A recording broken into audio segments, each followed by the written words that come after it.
C'est vrai que les Perpignanais ont fait preuve de réalisme et d'efficacité, mais c'est vrai aussi qu'il a fallu gérer toute cette attente des joueurs, de tout le peuple catalan qui a fait un accueil digne de ce nom à son équipe juste avant le début de cette demi-finale. C'était l'ambiance des grands jours pour cette demi-finale entre Perpignan et cette équipe d'Oyonnax, et ça va partir très très vite pour cette équipe de Perpignan qui après seulement 3 minutes va trouver l'ouverture. Et Perpignan qui avec l'appui du vent n'a pas joué au pied et a relancé de C22 une magnifique percée de Melvin Jaminet qui va retrouver son demi-minute d'Egmash, un 2 contre 1. Tilsley est bien décalé, Tilsley va finir le boulot du pack piste puis des trois quarts.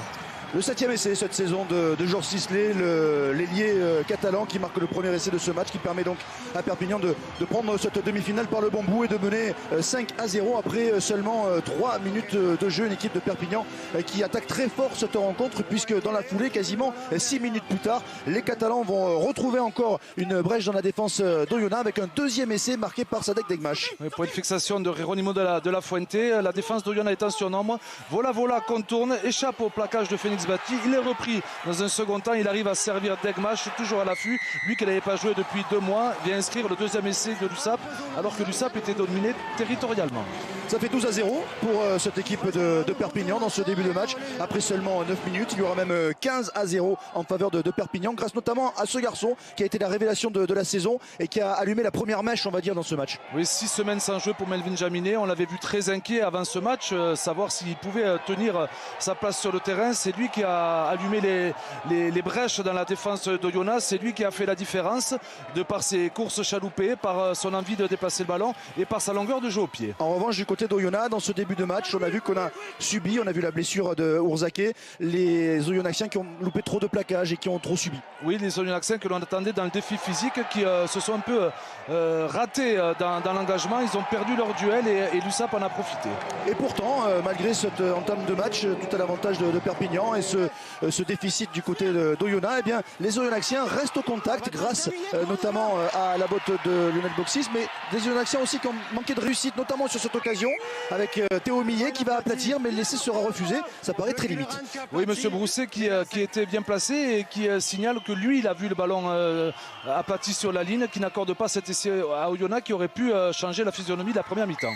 Grâce à Lionel Boxis, donc Oyonnax reste au contact. Eddie Riner, lui, danse dans les tribunes. Lionel Boxis qui passe des pénalités, 15-6 à la pause. Et puis on retrouve Lionel Boxis sur de nouvelles pénalités, 2 pénalités de plus. Il n'y a plus que 3 points d'écart, 15-12 seulement en faveur de Perpignan. Tout est à refaire pour les Catalans. On sent même un peu le doute envahir cette équipe de Perpignan. Et dans ces cas-là, on revient sur les bases. Oui, Perpignan qui a subi les premiers quarts d'heure de la seconde période. On a senti Oyonnax revenir. Il en a fallu revenir au travail d'avant, un jeu plus simple mais ô combien efficace. Perpignan qui fait, comme souvent cette année, parler sa puissance, et c'est le numéro 8, Genesis Mamea Lemaou, qui va conclure l'essai des avants. Ouais, c'est le 8e essai cette saison de Mamea Lemaou, et puis Perpignan va enchaîner en marquant un 4e essai dans ce match. Une équipe de Perpignan particulièrement efficace avec la conclusion cette fois de Lucas Dubois.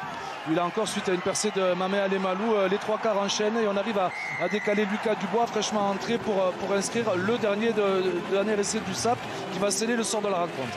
Oui, avec le 7e essai cette saison de Dubois pour Perpignan. Perpignan qui s'impose au final 27-15. La joie de Gérald Bastide, mais on parlait de Melvin Jaminet qui a débloqué la situation en début de match. L'homme de la seconde période du côté de Perpignan, c'est ce garçon, Genesis Mamea Lemaou. Oui, lui qui était souvent le fer de lance de l'USAP cette saison, c'est lui qui a débloqué la situation. Alors qu'Oyonnax revenait dans le match par ses charges dévastatrices, par sa puissance, mais aussi par sa présence défensive. Il a réussi à remettre son équipe dans le sens de la marche et permettre à l'USAP de se qualifier pour cette finale de Pro D2.